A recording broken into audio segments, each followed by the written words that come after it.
The CBS Radio Mystery Theater presents...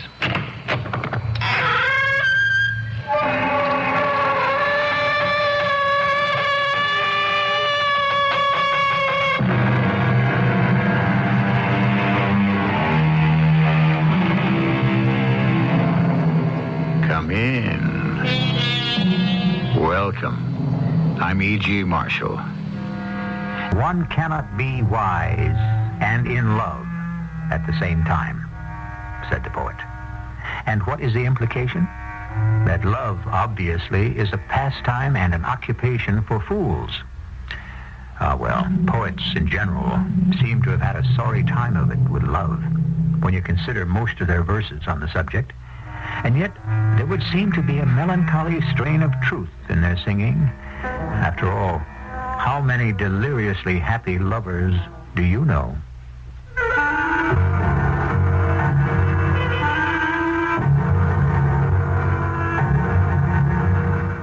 Our mystery drama, Just to Keep Busy, was written especially for the Mystery Theater by Sam Dan and stars Robert Dryden and Judy Lewis.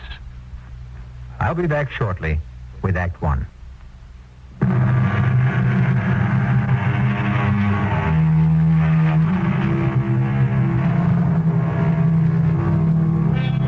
A hunter went walking in the fields with his gun one morning, and he saw a seagull. Having nothing better to do, he shot her. The line is from a play by Anton Chekhov, and it gives one pause. How true it is that so much of the harm that is done in this world does not result from an evil motive or a bad intention, but just out of sheer boredom, or, as the dramatist said, for lack of anything better to do. I'll buy that, Mr. Marshall. It's the story of my friend Woodrow Wallace, or Woody, as everyone calls him. Whenever you ask him why he's doing whatever it is he happens to be doing at the moment, why, Woody just gives you that, yes, I suppose I have to say it, that radiant smile of his, and replies, "Oh, just to keep busy. Just to keep busy." Well, this particular day dawned uneventfully enough. The morning was filled with routine chores when... Mr. Gilmore, Mr. Woodrow Wallace is here to see you. He doesn't have an appointment. It's all right. He doesn't need one. Yes, Mr. Gilmore. Woody Wallace, just what I need to make the day. Franklin! As long as you're here, come on in, sit down. What kind of a welcome is that? A worn-out welcome. And I've come here to make you rich. Sure? Hey, now, where's that old spirit, that old get up and go? You know, I don't even know why I bother with you. Woody, I have just this moment come to a conclusion. And what is it? I'm finished with you. Now, you don't mean that. But I do. How can you mean a thing like that? Woody, it happens to all of us.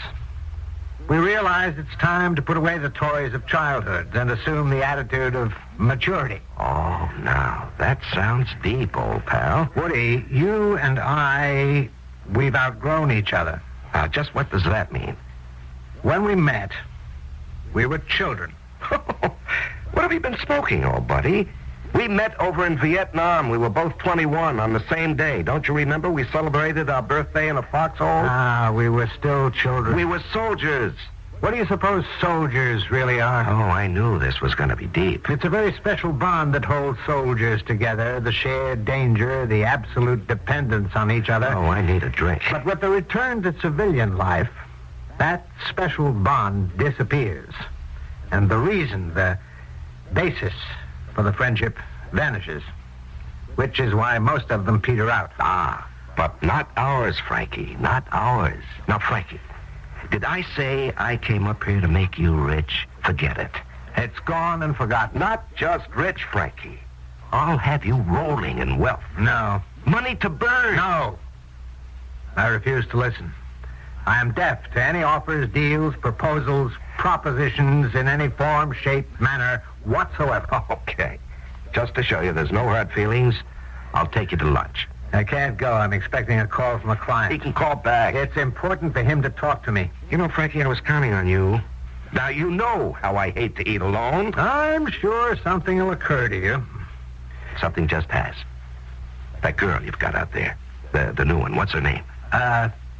No, Woody. What do you mean, no? She's different. Frankie, come on, they're all the same. She's a very naive, sweet girl. They're the best kind. What are you saying? Do you know what's wrong with our society? We've lost our innocence. People are too jaded, cynical. What a joy to go with someone who's fresh and sincere. Yeah, but Woody, you're engaged. Sure. Sally's in Europe. Lizzie is a very quiet... Lizzie, is that her name? Yes. And what I'm trying to say Lizzie, is... I'm in love with the sound of it. She's a very quiet girl, Woody. Tell me, old combat buddy, have you got a little action going there yourself? Certainly not. Then I got me a clear field, huh? No, she's not your type. Is she or is she not of the female gender? What I'm trying to tell you is that she's a very vulnerable girl. Uh-huh. Well, tell me, is she old enough to vote? Of course. All I'm doing is just giving her an opportunity to cast a ballot. Woody, a thing like this, what do you want to start it for? Just to keep busy. Yes? It's Mr. Timkins. Oh, yes. He's extremely anxious to talk to you. Yes. Lizzie. Yes, Mr. Gilmore? Well, old buddy, I will leave you here to toil in the salt mines. Bye-bye. Lizzie, Yes, Mr. Gilmore? What is it? What indeed? What could I say to her? Woody Wallace, a notorious rake. They still use that word? Would she laugh at me? Woody Wallace is going to ask you for a date. Say no. Well, I mean, she's only my secretary. Besides, old Mr. Timkins wanted to talk to me. He had $2 million that he wanted me to invest for him. I couldn't keep him waiting. Besides, Lizzie is a highly sensible girl, and she would spot Woody for exactly what he is. Or would she? She certainly wouldn't go out to lunch with him. Or would she? Oh, you're back from lunch. Yes, Mr. Gilmore. It's 1:45.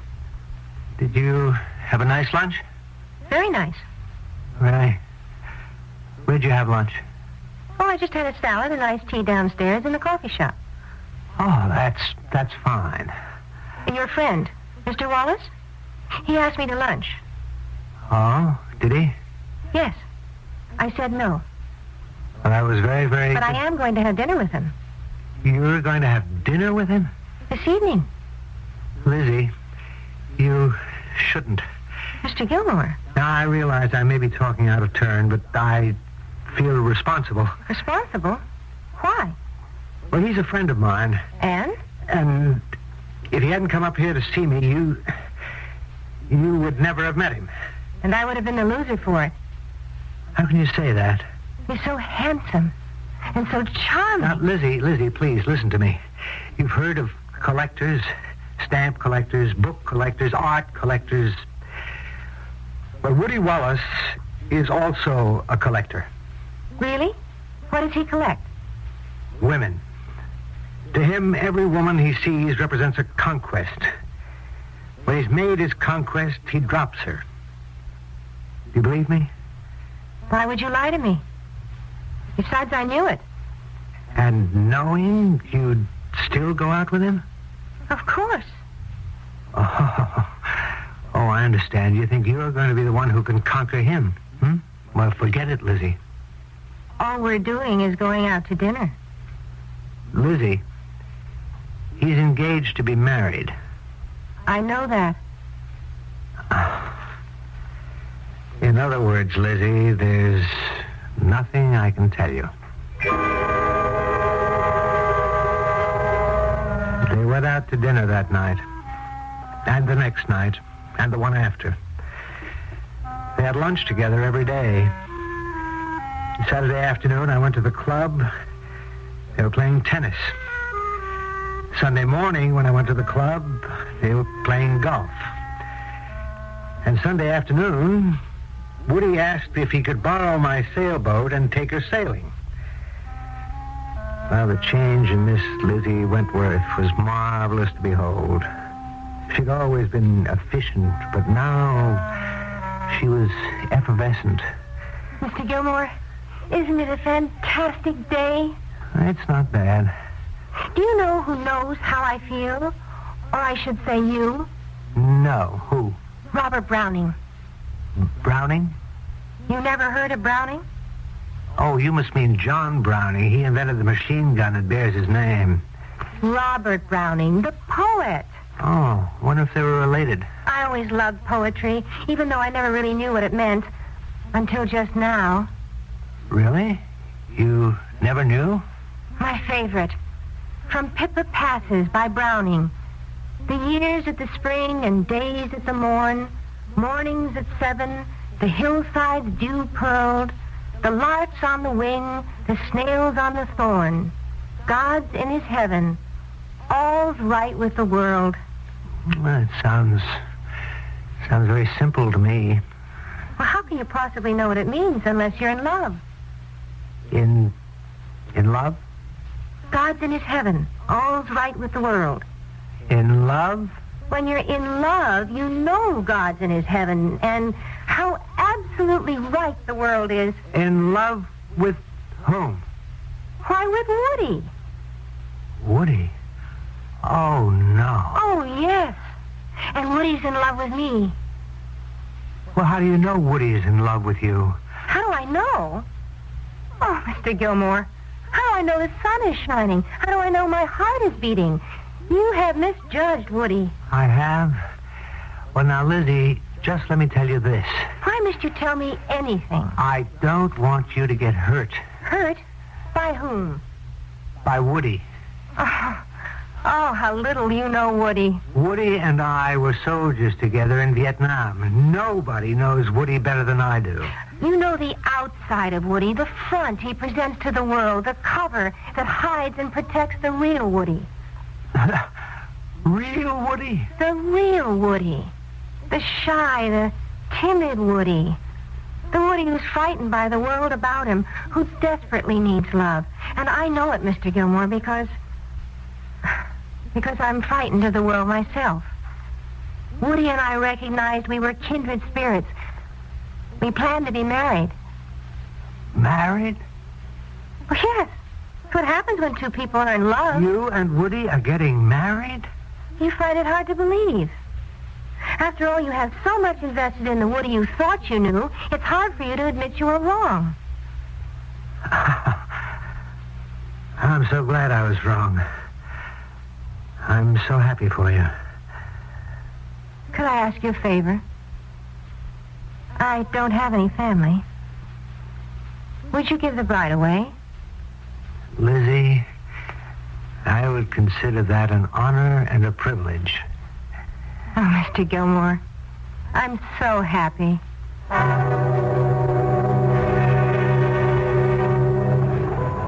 Woody, I came as soon as I got your message. What's up? Frank, I want you to be my best man. Well, then it's true. You are getting married. Oh, why else would I need a best man? Well, I'm not sure I can be your best man. Well, what do you mean? You're my best friend. How can you turn me down? It's not that I don't want to be. It's just that, well, I'm wondering if you're allowed to do both. Both? Both what? Can you be best man and give the bride away? Well, why would you give the bride away? Because she asked me. I don't understand. We only decided this thing a few hours ago on the transatlantic telephone. You mean she just called you from Paris and asked you to give her away? What about her father? Now, Woody, wait a minute. What are you talking about? Who are you going to marry? Well, what kind of a question is that? I'm going to marry Sally, my fiancée. Sally? Well, of course, Sally. Who else?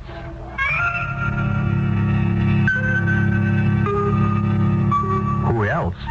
Didn't he promise to marry Lizzie? Well, wait a minute. In the interests of strict accuracy, we did not hear him promise with our own ears. We heard Lizzie say something about the two of them planning it. Or maybe Lizzie heard what she wanted to hear. Well, we'll all hear more about this thing in Act 2. And for those of you who are waiting for someone to get killed, stick around. You know how quickly the game of love can become the game of death.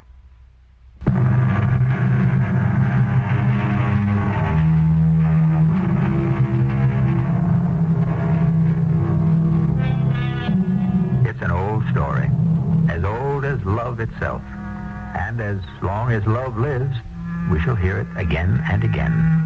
There are those who give their hearts away too slowly, and there are those who give them away too quickly, and those who never give them away at all. There are those who were born to break hearts, and those who were born to have their hearts broken. And what can be done about it? It's the way of the world. You're going to marry Sally? Well, Frank, to whom have I been engaged on and off these past 5 years? Yes, but... Well, just this noon, she called me. She said, "Darling, my show is a success. They're wild about my designs. I've finally arrived. I'm selling like mad. I can now afford to support you. Let's get married." Yes, but Woody... She's flying in from Paris on Saturday. Wedding is Sunday afternoon, 2:30 sharp at St. Bart's, so be there. Woody, Hmm? what about Lizzie? Oh, do you think Lizzie would like to come? Why don't you bring her along? Why, you dirty...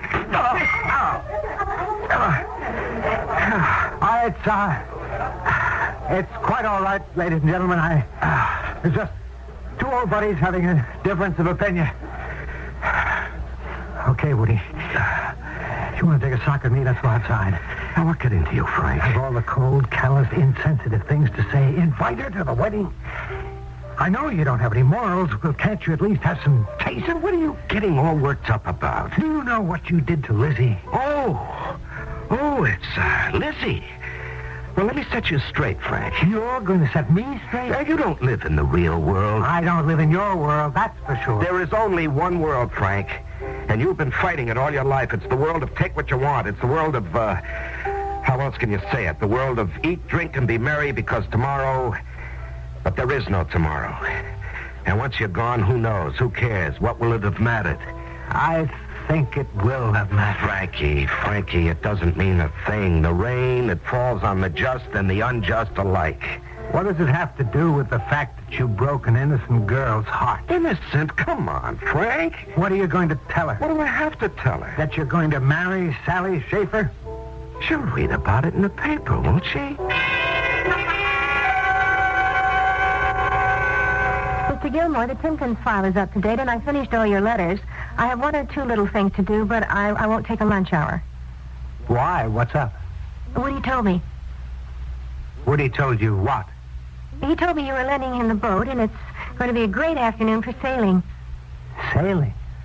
Yes, I thought if I could leave here at 2, we could make the tide at 3 o'clock.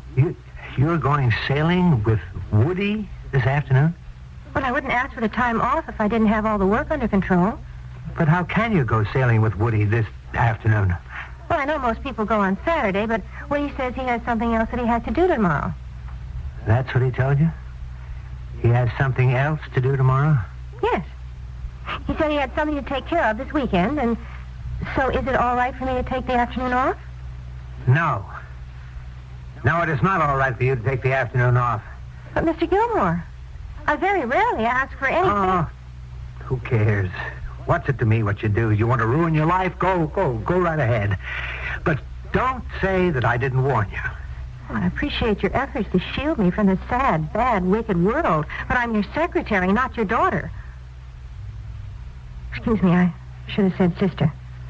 That's better. You have an idea in your head about Woody Wallace. Well, you're wrong. I told you Woody and I were getting married. May I ask when? When? Well, if I'm to give the bride away, I want to put this on my calendar. When are you and Woody getting married? Soon. Soon. I see. Well, I have to make a call on my private line. I don't want to be disturbed. Yes, Mr. Gilmore. Hello? What kind of alleged human being are you, anyhow? Oh, I know who this is. You're taking her sailing. Of course, sailing. And then dinner and dancing at the club. And she doesn't know what's happening on the weekend? Now, why should she know? It would spoil her evening.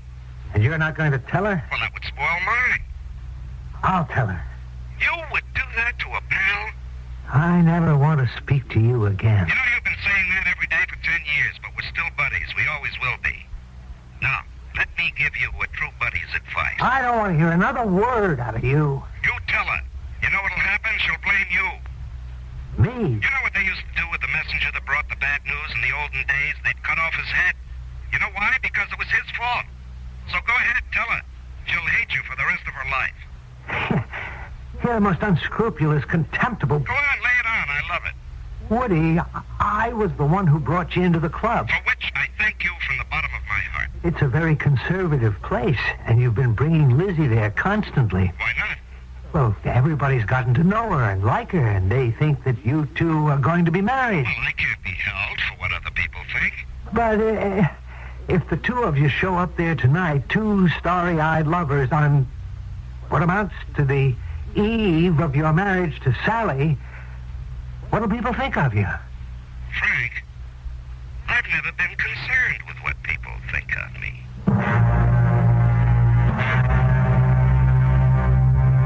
I was going to go out there and tell her. But then, what good would it do? He was right. She would always resent me for it. It's how people are. Sometimes the truth is so unpalatable we have to find a scapegoat. Well, I'd warned her about him in no uncertain terms. What more could I do? Well, what you're about to hear now was told to me by Woody himself. It seems they were out on my boat, just drifting, a mile or two off the coast, listening to the radio, watching the sun set. See how the darkness slowly fills the water and how the sunlight seems to flee from it? You know, I never looked at it that way before. Oh, Woody. Does anyone have the right to be as happy as I am? No one has the right to be more happy. This is perfect, just being here. Is it also perfect for you, my darling? I have never been happier. Now the very last rays of the sun have gone until tomorrow. Oh, darling, I wish Frank Gilmore could see us now. Why? Where does he get his ideas about you? You know Frank. You're so sweet, so loving. You're everything a girl ever dreamed of. Darling, it's dark now. We'd better be heading in, huh? I think I won't be able to see you tomorrow and Sunday. 2 whole days without you. I don't know how I'll get by. Lizzie. What is it, darling? Is something wrong? You have such an odd tone in your voice.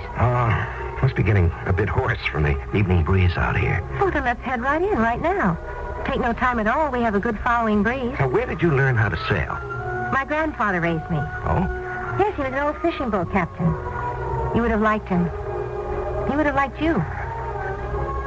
Could we name our first boy after him? Zachariah. Zachariah.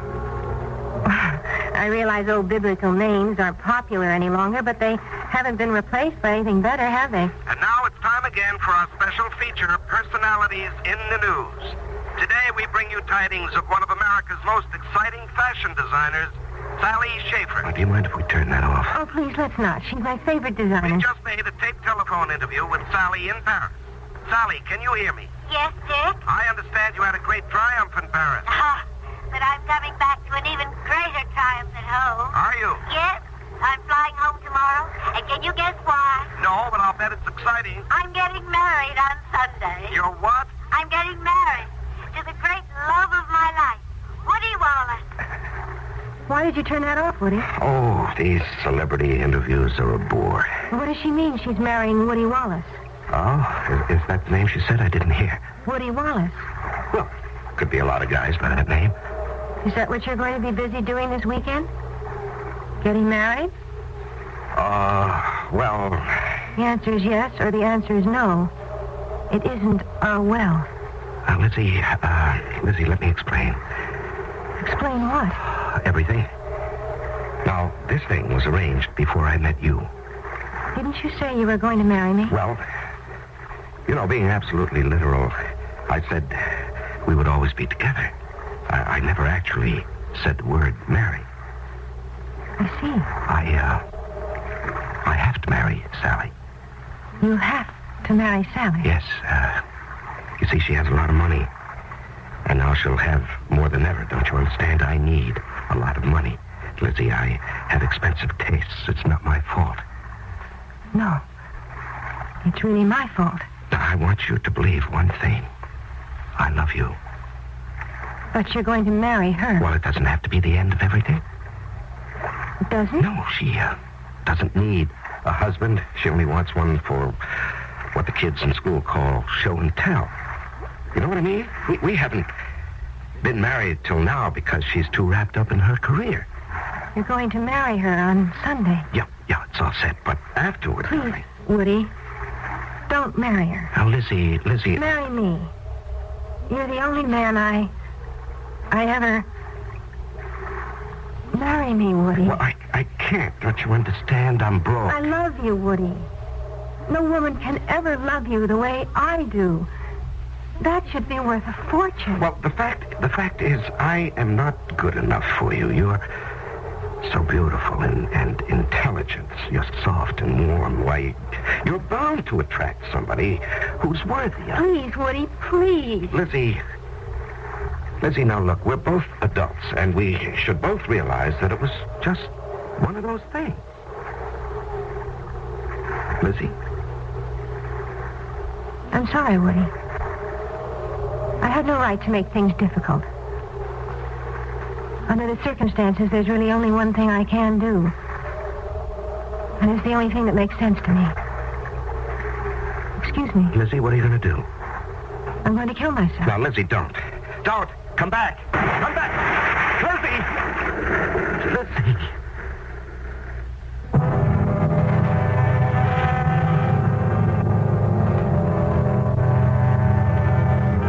The cold, dark waters of the Atlantic Ocean close over Lizzie Wentworth.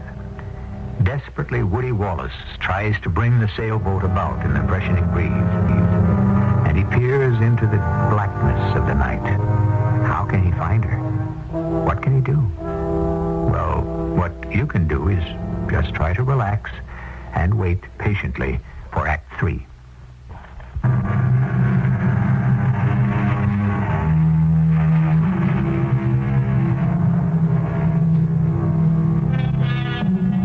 Love, said the philosopher, begins as a game.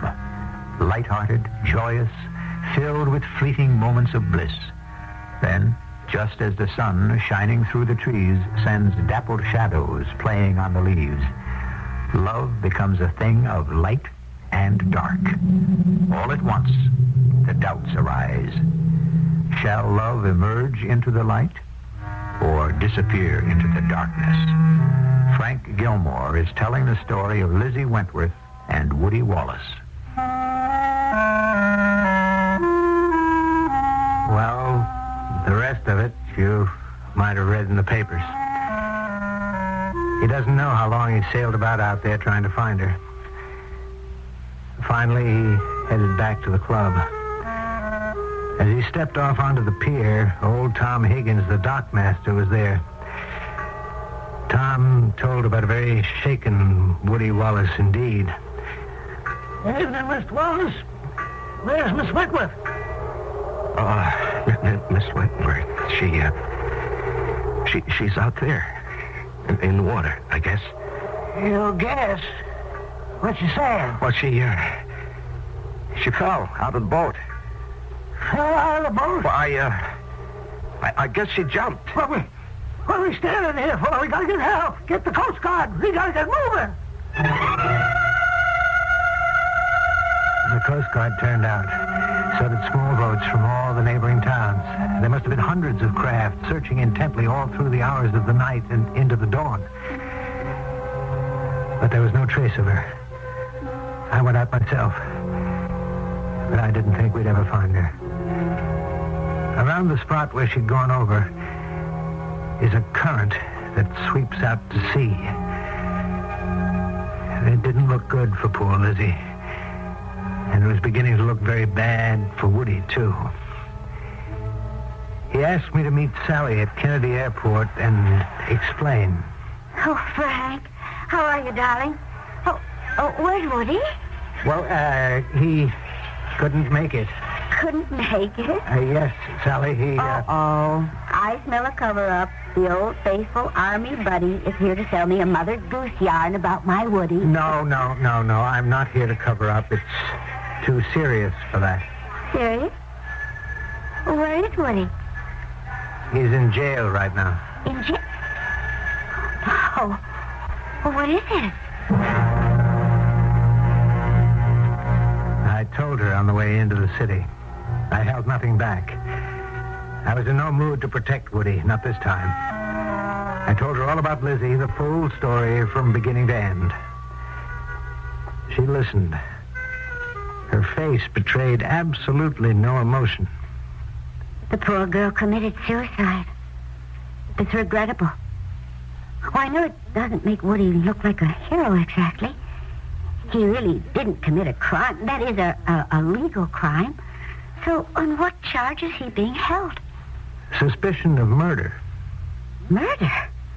Well, the girl committed suicide. You just said she jumped overboard in an effort. I'm only saying what Woody said. Why, but murder? A great many people refuse to believe she committed suicide. Why? Well, she was a likable girl. Actually, many people would find her lovable. Oh, yes? Well, go on. At the club, they impressed people as a very loving couple. Oh, yes? Most people didn't know that you and Woody were going to be married. I had just found out about it myself. I still don't see where they can have a murder charge. They say he killed her because she refused to let go of him. She might have threatened to expose their affair to you and break up the marriage. But all this is supposition. Of course. But his reputation is against it. She was a lovely girl. Everybody thought she was too good for him. Everybody wants to believe he murdered her. Oh, but that's not justice. Woody couldn't kill anyone. They're obviously trying to railroad him. No, I don't think so. These people sincerely believe he's guilty. And many of them are powerful people, influential politically. And then we have Minerva Lewis. Well, who's she? Our brand new district attorney. First woman to hold the job. She thinks she can make this case go. I'll stand by him, Frank. What's true, without any doubt, is the affair between Lizzie and Woody. Well, that part of it is my problem. But I will stand by him now. They're going to claim that I killed her because she would tell you about our affair. No. You're admitting to me that you did have an affair. Sally, I'm sorry. It's just... Just what? Well, it's just that when you're not around, I get lonely. You see, I'm at loose ends. I just can't help it. It didn't mean a thing, but if you would do this thing for me... Yes? What thing? Say that you knew about it. Say that you knew I was having an affair. I didn't know you were having an affair. That would be perjury. But you knew that I was having an affair with someone. I did? Yes. In your heart, you knew there would be someone else for me until you got back. That would not be perjury, Sally. And it would get me off the hook. You want me to say, in a court of law, under oath, that I know the man I intend to marry has affairs with other women as a regular thing when I'm not around? Well, yes. Yes, that's what it comes to. She looked at him very closely, and I think she saw him for the first time. Not as a charming, exciting rogue, but as someone who would bring her nothing but misery and heartache. What did she need him for? And so she just walked out of there, walked away from him forever, and took with her any real chance he may have had of saving himself. The indictment was handed down, the trial began, and the district attorney obviously knew what she was doing. Mr. Wallace, you had finally decided to marry Sally Schaefer because she had become suddenly famous and wealthy. No, that isn't true. You've been engaged for 5 years. Why marry now, suddenly? Never mind. Your silence has answered the question. But meanwhile, there was a problem. You had seduced Lizzie Wentworth. You had promised to marry her. No, I made no such promise. You did not promise to marry Lizzie Wentworth? No. In that event, you may step down. And the people call as their next witness Mr. Frank Gilmore. Mr. Gilmore, isn't it a fact that Mr. Woodrow Wallace promised to marry Lizzie Wentworth? That's what she told me. Isn't it a fact that she asked you to give her away? Yes. And isn't it a fact that he jilted her? Well... And isn't it a fact that this made you so furious that you had a fist fight with him at the bar of the Ensign Club? Isn't it a fact that you were heard to say to him, "Do you know what you did to Lizzie?"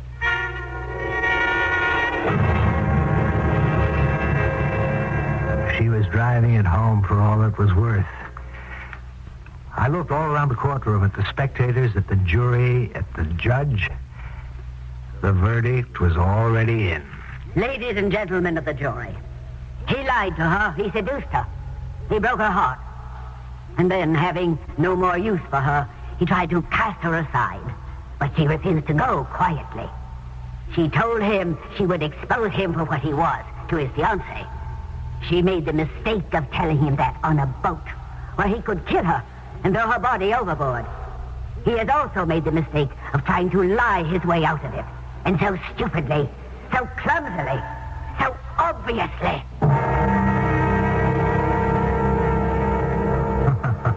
Ironic, isn't it? That someone like Woody should be brought down by a woman. The jury stayed out for 2 hours. I think they did it so they could have lunch. The verdict, guilty. The sentence, life. Frank, I tell you, I'm innocent. I may not have been the nicest guy in the world, but I didn't kill her. She killed herself. Now, you gotta help me. There's gotta be justice. Yeah. You believe that now about justice and right and wrong. Now, don't lecture me. You're the only friend I've got in the world. Help me. But what could I do to help him? I tried to get some people interested in his case, but he was hardly a sympathetic character. And so the months went by, and a year, 2 years, and I would get notes from Woody. Frank, you gotta get me out of here. I'll suffocate in this place. And I felt bad, but what could I do? Then one day I was on a business trip, and I stopped for lunch at a restaurant in a small southern coastal town. There was a girl sitting at the next table. She was with a very tall, very handsome man. And she seemed so familiar. I must have been staring at her because she got up and came over to my table. Yes, Frank. It's Lizzie. Lizzie. But you're dead. I was almost dead. I wanted to die. But once I was in that cold water, I changed my mind. I struggled. I fought. I wanted to live for hours and hours. And just as I was about to give up, a man came by in a boat and he saved me. Well, why didn't you? I must have been in the water a very long time. I was sick. I didn't even know who I was for a while. But the man brought me back to health. The man who's at the table with you? Yes. We fell in love. Love, Frank. Not the delusion of it that I'd known with Woody. Not that awful, self-destructive madness. But love, as it's meant to be. And now, God's truly in his heaven, and all's right with the world. Well, God may be in his heaven, but Woody's in jail. I know. You could come forth and he'd go free. I know. But Lizzie, he doesn't belong there. Doesn't he? Lizzie, I could tell the authorities you're alive. You're not saying that with very much conviction, Frank. Besides, you couldn't prove it. You don't know where I live, or what my name is now, or how to find me. Do you want to punish him?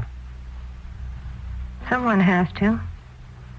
If he were at large, there would be other Lizzies. Not all of them would be as lucky as I am. You going to let him stay there for the rest of his life? Probably not.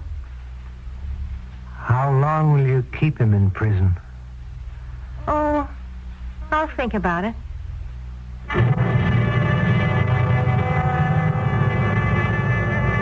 And as far as I know, she still is thinking about it. Now, you may say it's wrong for any person to use the criminal justice system for his or her own private ends. But life has its little ironies, doesn't it? There are many guilty people who really don't deserve to be in jail, and many innocent ones who do. And all we're doing is adding to the confusion. I shall return shortly.